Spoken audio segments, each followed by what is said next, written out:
అన్న చెప్పండి, అసలు ఇటుకి మీ గెటప్ ఏంది, అసలు మీరు ఎందుకు గెటప్ వేశారు, అసలు ఏ సినిమా మీకు నచ్చిందా లేదా, అసలు సినిమా హిట్టా ఫట్టా అంటే మీరు ఏం చెప్తారన్న? ఓవరాల్ గా హిట్ అని చెప్పుకోవచ్చు. కాకపోతే ఏంటంటే ఎక్స్పెక్టేషన్స్ కి అయితే రీచ్ అవ్వలేదు సినిమా. సో ఓవరాల్ ఒక ముక్కలో చెప్పాలంటే బ్లడ్ బాత్ చేశారు. ఇది గెటప్ కూడా కాదు, వాళ్ళు సెకండ్ హాఫ్ మొత్తం బ్లడ్ తో నింపేశారు. దానికి సింబాల్ గా వేసుకున్నా.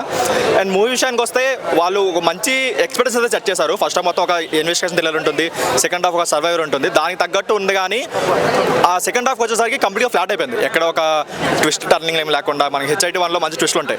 సో అలా ఒక ట్విస్ట్ కూడా ఇందులో సెకండ్ హాఫ్ ఒక్కడు కూడా లేకుండా పోయింది. ఏదైనా ఉండింటే బాగుండేదేమో, బట్ ఓన్లీ యాక్షన్ పార్ట్ వరకు డిపెండ్ సెకండ్ హాఫ్ తీసుకున్నారు. దానివల్ల కొంచెం డిసప్పాయింట్ అనిపించింది. నాణ్యత వర్త్ చేయాల్సిన సినిమా కాదని చాలా మంది అంటారు, నిజమేనా? అంటే సినిమాకి నాణ్యత మైనస్ అయిందా లేక స్టోరీ మైనస్ అయిందా? తన యాక్టింగ్ వైజ్గా అయితే 100% ప్లస్ మార్క్స్ పడతాయి. అండ్ కాకపోతే ఏంటంటే తన ఓవరాల్గా మూవీ చూసేటప్పుడు అంత నాని చేయాల్సిన క్యారెక్టర్ మూవీ కాదే, కంటెంట్ కాదనిపించింది. సెకండ్ హాఫ్ ఇంకొంచెం థ్రిల్లర్గా, ఇంకొంచెం మంచి గ్రిప్పింగ్గా తీసుకొని కంప్లీట్గా ఏంటంటే సెకండ్ హాఫ్ మొత్తం ఒక ఇంట్లో జరిగినట్టు ఉంటుంది. సో దానివల్ల ఏంటంటే ఎక్కడ ఒక ఫ్రెష్నెస్ లేకుండా, లేదంటే కంప్లీట్గా